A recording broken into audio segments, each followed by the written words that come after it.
Ano po yung dahilan nung pag-i-imbak ng mga bigas na nagaling sa NFA na nauwi lamang sa Magkano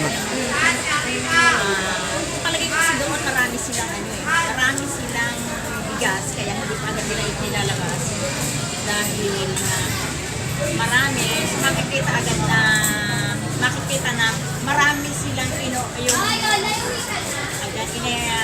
ini-import so kaya hindi agad nila inilalabas so unti-unti ang paglalabas nito dahil mahahalata na kahit hindi naman masyadong kailangan mag-import ay nag-i-import na sila.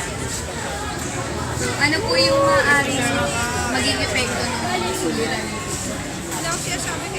Yung epekto noon, so lalo tayo maghihirap kasi ginagastos nila yung pera na pag-i-import ng mga bigas na yon tapos hindi naman pinapakinabangan ng mga tao.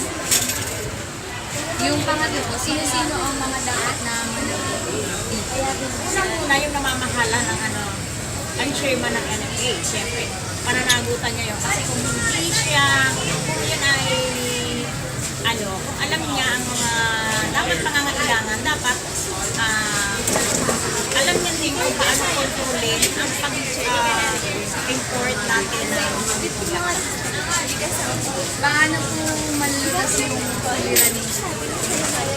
Sa tingin ko, masusolusyonan yan sa mayroon mga tao na maglalakas ng loob na papanagutin yung mga yon.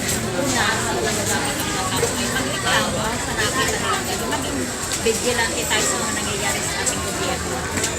Nakita natin na gano'n. Ang media kasi open na ngayon na inilalabas nila yung mga gano'n mga pangyayari. Hindi katulad ng dati na itinatago nila yung mga pangyayari nakaka-affect sa kabuhayan ng mga tao. So, unang-una yan ay mabibigyan ng solusyon kung tayo ay magreklamo sa inuukulan para alam nila na mali sila.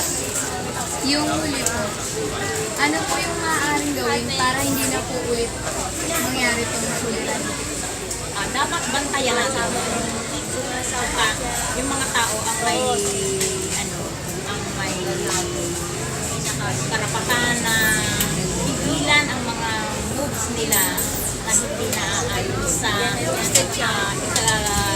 ikabuso ng mga nakararami. Lalo na ang pinakatotoo na kailangan natin yung mga bigas na yun para sa maraming mahirap na hindi kumakain.